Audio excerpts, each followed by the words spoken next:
moving forward, are you looking to deepen the pool just to ensure, rotation, sufficient rotation in case of any untoward accidents or injuries? Well, first of all, with Kai getting injured, there's no one who can step in for Kai. I mean, he's our only 7'3" sweeper. So if he goes out of a tournament, we're toast already. So it's not, if there were a lot of 7-foot players to choose from, then we would do that, but we don't have that choice. I came into this whole program with the idea that with the understanding that I'm coaching stars. These guys are superstars in their own leagues, whether it be Japan, Korea, here in the PBA, in the college leagues. They are the stars of that league. And I decided from the very beginning that I didn't want to come into here and cut players. So I didn't want to get a huge pool and cut players. There's a second reason for that is that we don't have a long preparation time for each tournament. That was our agreement with the leagues. If we're going to get these players, then we have to shorten our preparation. If we want long preparation, these players will not be available to us. Cut players from the pool, get a big pool, and then cut players from the pool. I wanted to start with a solid 12, and if necessary, add. It only takes one game and one tournament upang bumalik ang tiwala ng mga Pinoy fans kay Kai Sotto that he has what it takes to play in the NBA. At kasabay ng pagbalik ng tiwala ng mga Pinoy fans ni Kai ay ang muling pagbalik sa kasikatan niya mga kapatrol. Sa social media ay halos wala ng mga basher si Kai at lahat nasayangan sa kanyang injury dahil lahat naniniwalang kung nakapaglaro pa sana siya versus Brazil ay paniguradong panalo ang Gilas at nakapag-qualify sa Olympics. Lahat ay naniniwala na kaya ni Kai ang competition sa NBA dahil tinambakan ng Gilas ang Latvia at isa si Kai sa nagpahirap sa Latvia at sa kanilang mga NBA players. Kaya puro papuri ang natatanggap ngayon ni Kai sa social media at lahat kumbinsidong ginulat ni Kai Sotto ang mundo. Very evident ang kasikatan ng ating idol sa social media dahil bawat photos and videos ay talagang viral lahat. At kahit sa kanilang arrival ay lahat ng media or karamihan ng mga kamera ay nakatutok kay Kai.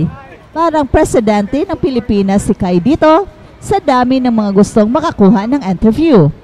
Well, nakakakilabot ang ganitong scene dahil ganito noon si Kai bago siya naging undrafted.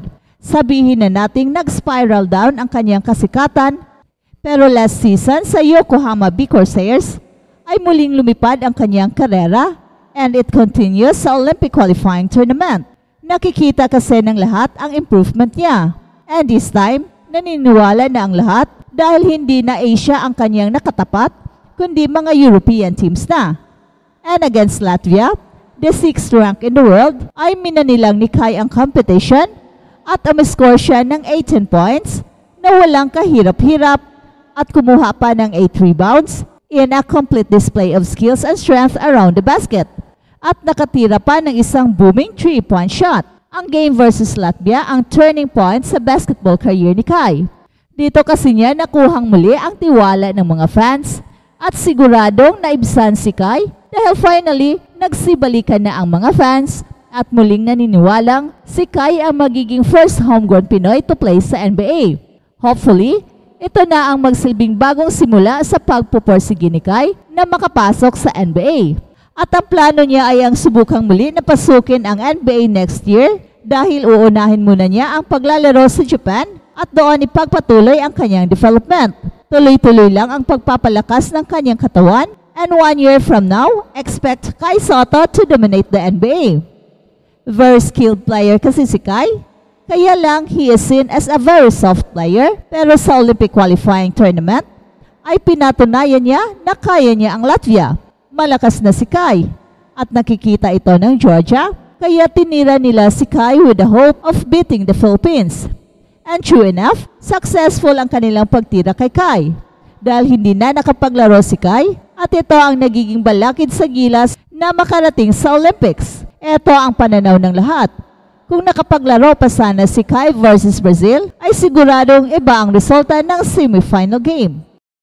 At balitang NBA naman. Sabi ni LeBron James that it's crazy. Teaming with Stephen Curry Kevin Durant, and Kawhi Leonard for Team USA. Ang lakas ng mga stars ng USA basketball team na dadalhin sa 2024 Summer Olympics at talagang walang nakakalimutan, kabilang na ang mga superstar sa roster. Sinabi ni LeBron James na surreal na makalaro sa isang court kasama sina Stephen Curry, Kevin Durant at Kawhi Leonard, ang kanyang matagal ng mga katunggali sa NBA Finals para sa Team USA. It's surreal anytime I see a clip when I go on social media and see a clip of us walking into the building like yesterday. I think we all walk into the building together and I was like, damn, that's crazy. Sabi pa ni LeBron James. LeBron James, Stephen Curry, and Kevin Durant ang nangunguna sa star-studded group ng Team USA to make the trip to Paris Olympics.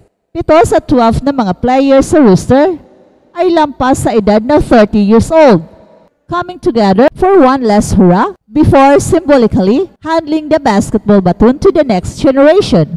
Si LeBron James ay 39 years old, ay isang Olympian matapos manalo ng gintong medalya noong 2012, habang si Stephen Curry ay maglalaro sa kanyang unang Olympics sa edad na 35 years old, at si Kevin Durant naman ay 35 years old din, ay naghahanap na magiging unang lalaki na magwawagi ng 4 na Olympic gold medals. Kasalukuyan siya ay magkatay kay Carmelo Anthony para sa pinakamaraming gold medals most all time with 3.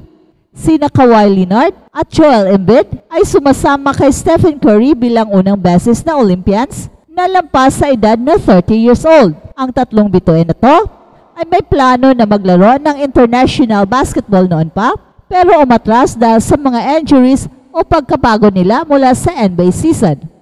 Habang si Caleb Martin, tinanggihan niya ang malaking sahod sa Miami Heat. Higit kalahati ng tatanggapin sana sa Miami Heat ang tinabla ni Caleb Martin, mas pinili niya na lumipat sa Philadelphia 76ers. Bibigyan sana ng Miami Heat ang big man ng $65 million para sa susunod na 5 season, pero ang pinirmahan niya ay ang 4-year deal sa Philadelphia 76ers na garantisadong higit $32 million lang, mas bababa ng kalahati kaysa ibibigay sana ng Miami Heat.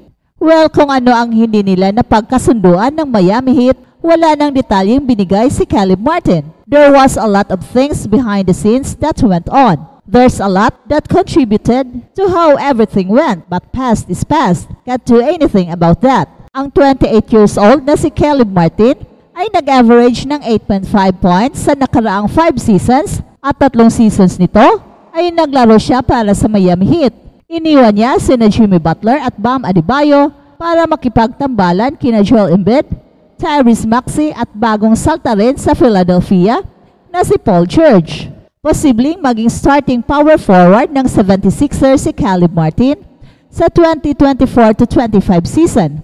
Pinapirma rin ng Philly sina free agents Andrew Drummond at Eric Gordon at si Kelly Oubre Jr. Si Caleb Martin ay undrafted, coming out of college after stints at North Carolina State and Nevada.